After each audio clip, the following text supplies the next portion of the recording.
What was it? It's probably at least a year since we did the last one. It is. Look at this. We're live. They just had us go live. And here we are. Yeah, here we are. It is. You're absolutely right, Chris Pronger, Hockey Hall of Famer. We did this show in this garage. Well, you were in your garage and I was in my garage. Over, I want to say, a year and a half ago. So yeah, I started this. It was like April of 2020. You're absolutely right. Boy, you got a good memory. Occasionally. Yeah. It was after when the pandemic started, I started the show. You were my fourth guest. I had Kenny Wallace, Kurt Hunzecker, who was the president of the Battlehawks, Ozzie Smith. I asked you to do it. The Wizard. You followed the Wizard, Hall of Famer after Hall of Famer. And, people just loved having you guys on. And the show, I give you credit, man. I mean, the show really took off after you and Ozzie and Kenny and Kurt. And then I tried to go over the top, and I got Sterling K. Brown, the actor, and that brought in a whole other audience. But anyway, the ladies love Sterling K. Brown. not that they don't love you, Prongs. But it was really fun, and so the show has just taken off. I've lost count of guests, but you are one of the few repeat guests. I really, I don't do that very often, but you're the man. And I also, this is a first, I think, but it's because we love you. I think it's the first time we moved the show off a Thursday, and we just, we talked about, we wanted to do this show and we wanted to schedule it. So here we are before the new year. Yeah, that's right. We wanted to get it done, but it's great to have you. And, we also talked about doing this in your garage. But it's funny. Here we do that on the third attempt. Yeah, we'll do that together in the garage. We will. Here we are again. Like down the street from each other. You don't live too far from me, if I'm not mistaken. So, here we are. But it's great to have you. It's great to talk. And how are you? Great. I'm in the throes of knee replacement therapy. So it's the good days, the bad days, and the indifferent days are in full swing. I saw you exactly 2 weeks ago. We were on a Wednesday night at Enterprise Center. You came in on a walker and set the walker aside and somehow got yourself up on stage and sat down. I'm like, didn't you just have your knee replaced? Like, you're one tough dude, man. But you made it through. We did the Fox 2 telecast at Guns N' Roses. That was some night, wasn't it? That was awesome. It was number one, a great scene. Great organization. Always happy to support the Backstoppers and all that they do for the first responders. But first time being on TV for that event. So I thought it went very well. I think the fights obviously are the big part of the show, and then obviously everything else that revolves around Backstoppers and first responders and whatnot. But it was awesome. It did really well. It was a big budget telecast, and we had Brian Shapiro, the Cardinals producer, and Fox 2, and a huge crew. We had cameras and, production people all over the arena, and it really went well, like you said. And Jesse Finney was with us, Jasmine Huda.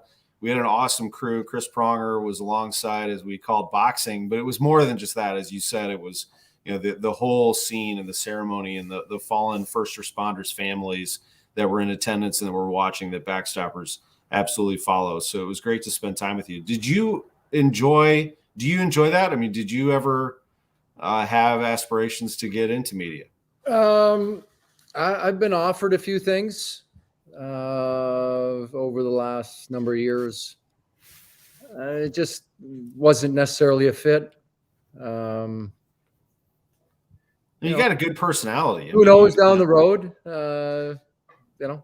I think the further we go, the older I get, the more I'm allowed to say. Yeah, I see that. The more open you can say, openly say things. So, who knows? I never say never to anything, but there's a couple things in the pipeline that I've been asked to do that I don't think I'll do. It's just too time consuming and A lot of it just needs to fit my schedule, and a lot of the stuff that's been pitched to me does not. So Yeah, well, you're a busy guy. And yeah, you're first of all, you're a busy dad, which I respect a ton. Your kids are amazing. Your family is great. And I know that's your number one job, but you've had a lot of things, with the Panthers in town yesterday. I thought of you also because that team's really good. And I know they got rid you of the dead weight. no, you got your fingerprints on that. I mean, you Yeah, a were little bit. involved. Yeah, you were involved in some front office Bit. discussions and management. I mean, so you've gotten a taste of a lot of different aspects of the game, haven't you? Yeah, it's I think being obviously finishing my career in Philly or Phoenix, if those that know want to say that. Um, then obviously going to the league and working in player safety for 3 years and being able to learn the business side of the game, and going to the board of governors meetings and the managers meetings and being a fly on the wall and kind of being able to pick people's brains in that regard, and then going to work for a team and kind of learning the ins and outs and the nuts and bolts of life within a big organization, and then starting helping build a business with my wife, and now here we are doing the same thing. So it's come full circle, but Yeah. lots going on. Yeah, there's a lot going on. You mentioned your wife Lauren, and you guys are amazing on Instagram. I went to high school with Lauren, and so I've known her a long time. I've known you a long time, and watching the two of you with well-inspired travels is a lot of fun. How did that start? Lauren started it.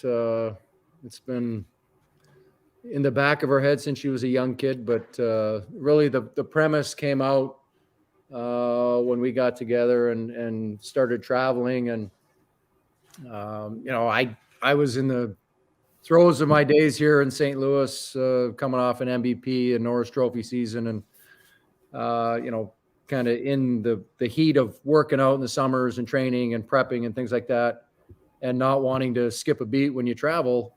And 20 plus years ago, that was pretty hard to do.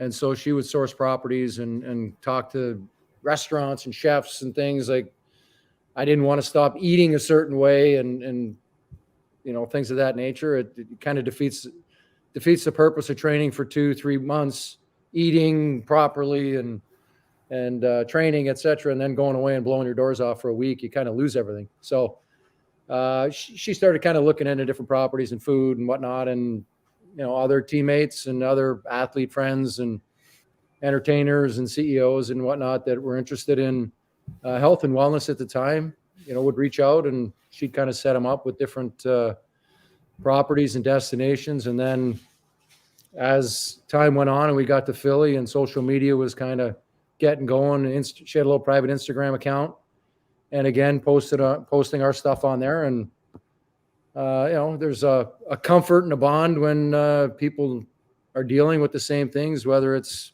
fame, fortune, stress on home life, pressure on kids, demands on your time, from business to the athletic world to entertainment. They're all very similar. And so that's kind of our niche, because we have a unique ability to understand and really relate to what people are going through and how best we can help. Wow, I didn't realize it went back that far, but that is really, really cool. Well, I mean, the genesis of the business and the whole health and wellness aspect of the business really goes back to when Lauren was 6 and 7 years old, and her dad was diagnosed with stage 4 colon cancer. And, they traveled the world and went over to Europe the first summer that he went off, and she got to see him full of life and passion for travel and adventure. And through the young lens of a 6-year-old, got to see what travel could do for somebody and their spirits. And so that really left a mark on her. And they traveled, and he was fighting for his life and dealing with cancer, and was using travel as a way to kind of learn more about health and wellness in fighting for his life, and ultimately buying time for Western medicine to catch up. And Luckily it did. And he got a radical new surgery 40 plus years ago that essentially saved his life. And, think about having a 10% chance to live in stage 4 colon cancer, and was given this surgery, and 2 years later was given a clean bill of health and never had cancer again. So there's miracles out there, and there are, great stories out there of people that have beaten that terrible disease. And it's amazing when you start thinking about all the people that have touched everybody's lives that deal with it in some form or fashion. It's like the 6 degrees of Kevin Bacon, how it touches people. Yeah, that is amazing. I mean, it really is. If you think about what that must feel like now, where you're just soaking in life and there's an appreciation for where you are and every sense, and travel enhances, of course, all of that. So you're opening up, I think, the world to a lot of people, but making people understand what's out there and what they're capable of doing. Like, you can travel right now. I mean, even we're in a pandemic, but you can do it. I mean, actually part of the fun of travel, I've always found, and vacation, I wish I took more of it, but is the planning part of it, actually. Like the anticipation of we're going. Absolutely. Right? Knowing where you're going to go, what you're going to do, thinking about it. And for us, it's really about having some intentionality behind it, and really, we want our clients to come home and really be able to learn something, whether it's on the cultural side, the health and wellness side, the personal side, and be able to implement something into your everyday life to continue to improve and develop. Never stop learning, whether it's as simple as somebody learning a new holistic healing method, or a CEO learning a new sleep technique. It can be that simple, or it can be, bringing family together and really coming away with a tremendous experience that's going to be life-changing, and kids wanting to put their technology down to talk about where they went and what they saw and what they did and all that kind of stuff. So that's a lot of what we try to A, instill, but B, see our clients have those types of experiences that can be life-changing at times.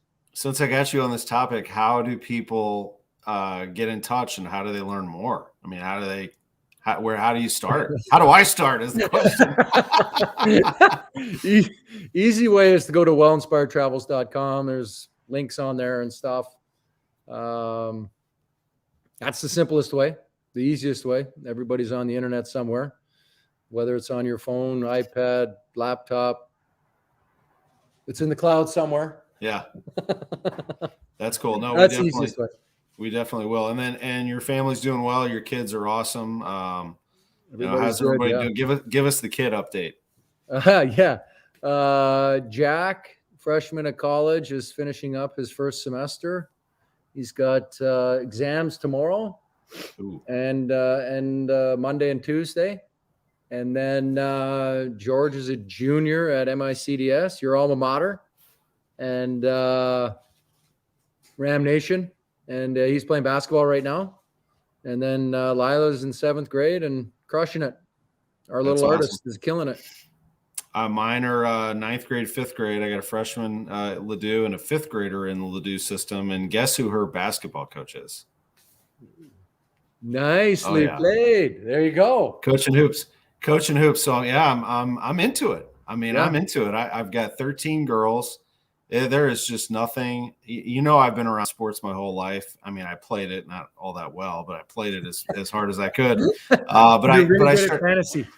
yeah, we were in a fantasy football league together. But I started covering it, in college, and then right out of college, 1997. So I've been around it for a long time. But Prongs, I've never loved a team more than this one in my life, and we haven't even played a game yet. We've practiced. I think we've had 6 practices. So you know what that feels like. I mean, the girls buying in and having fun and working hard and pushing each other. It's nothing better than seeing that. Yeah, it is the best for sure. Well, I appreciate the kid update for sure. So here's the big update on you, which everybody knows they should know.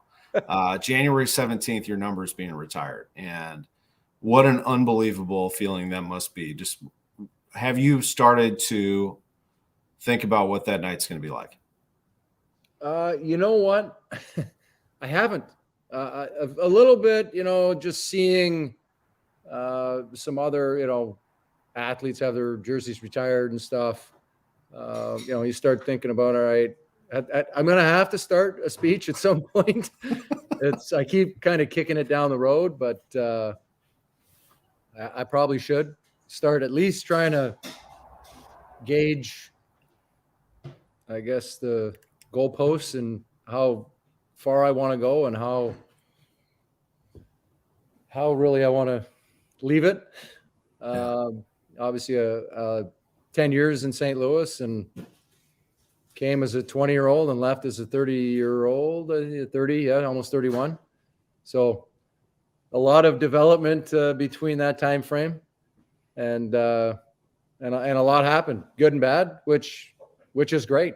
The ups and downs, and the I think a lot of times you see people going to the Hall of Fame, or they have their number retired, and everybody thinks it was easy, and everybody thinks that there was no adversity or heartache along the way. And I think when you talk to anybody who's had the opportunity and the honor of being in those situations, that's all they remember is the adversity and what drives and pushes them. And, that's certainly the same for me. I wasn't exactly a fan favorite my first year. Yeah, traded for Brendan Shanahan. My name was Lou.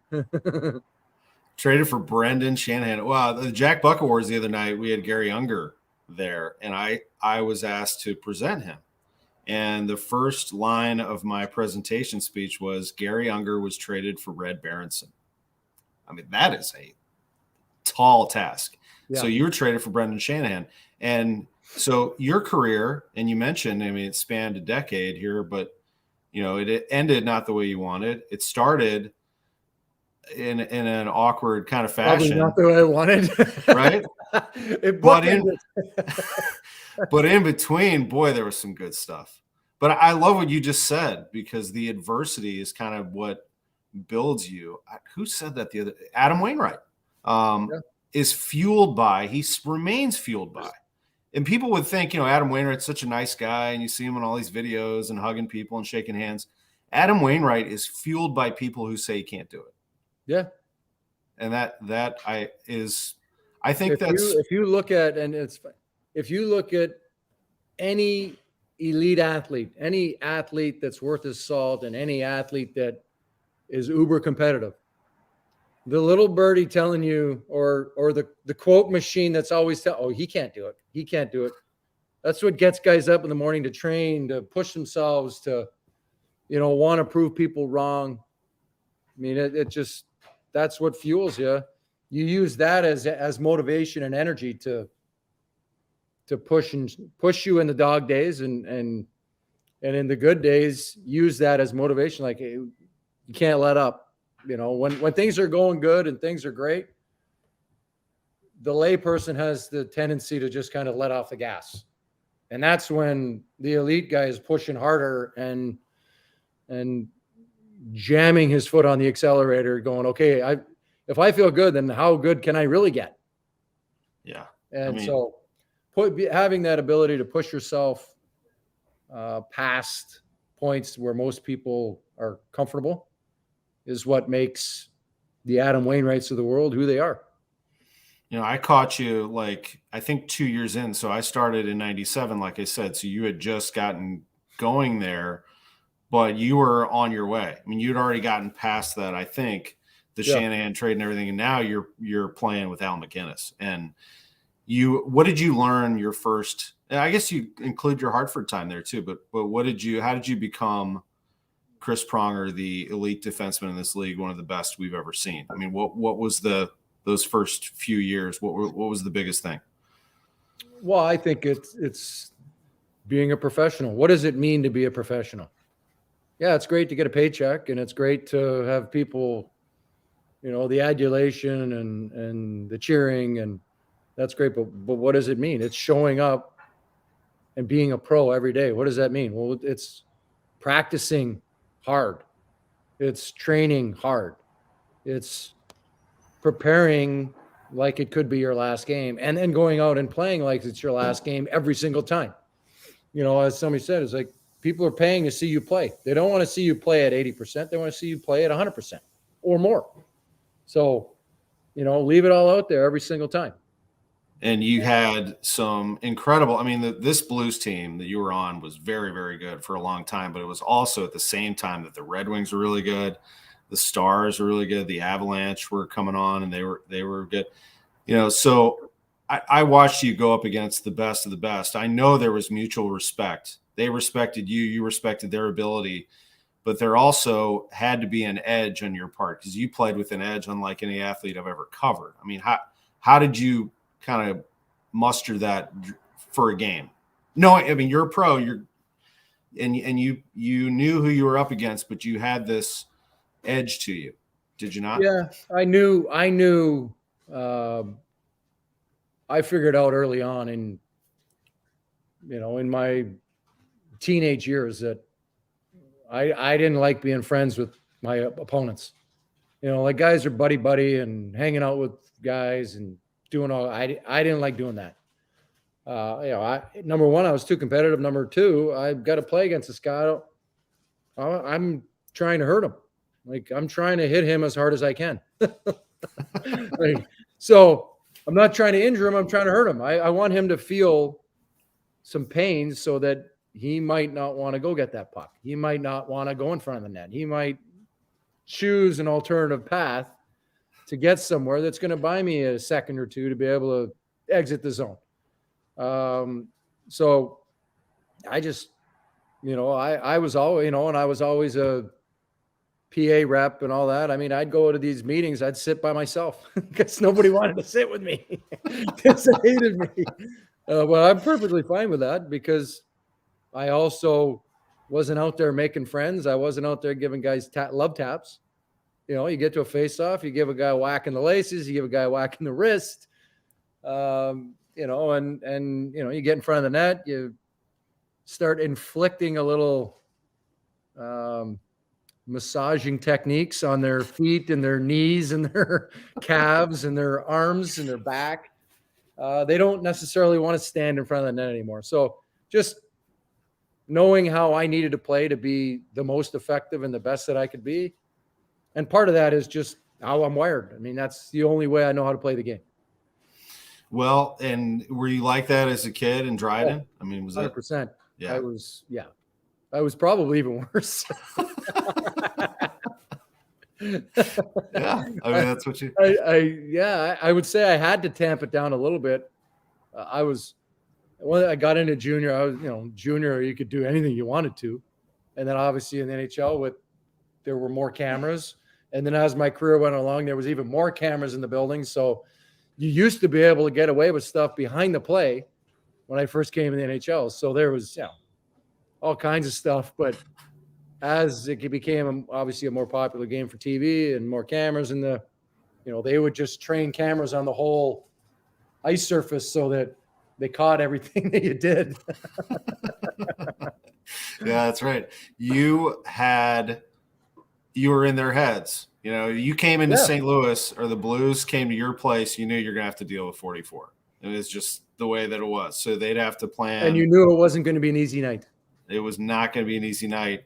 And on the other side, when 44 came out of the tunnel and came on the ice, the Blues fans knew this is going to be a good night for us, or we have a good chance to win this game. I mean, that had to have been a good feeling. Once you won them over, you had some ride here, Chris. Yeah. It took a whole year, but part of that year, I think, was finding my way, again, learning how to be a pro, learning how to prepare, learning how to deal with the media, learning how to practice, learning how to, be a good leader, be a good teammate, you get so tunnel vision with your career and how you play. Well, how does it affect your teammates? How does it affect, the bigger picture? So once you start figuring out a lot of that stuff, the playing the game is the easiest part of somebody's career.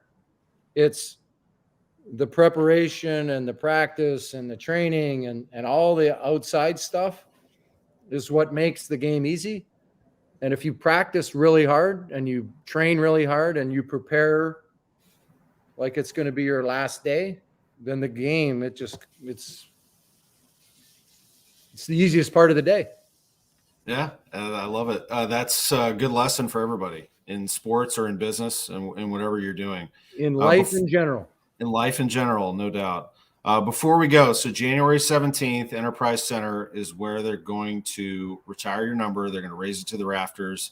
If you need help on your speech, just let us know. I'm happy to help. But copywriting skills out, Tommy.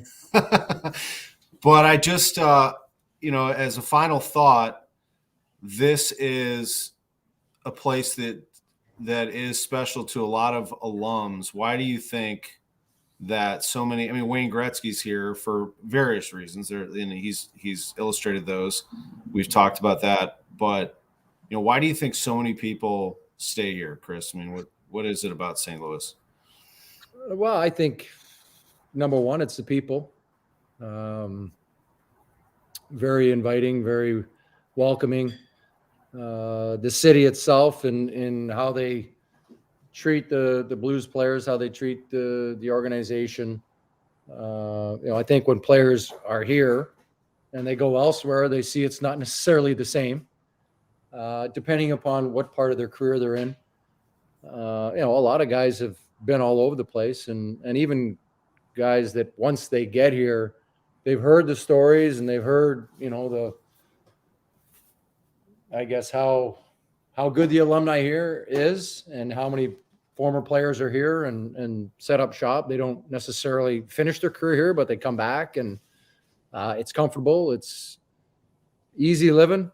A lot of us are from small town Canada, and it's a small town atmosphere in a big city, or that's quasi big city, compared to others.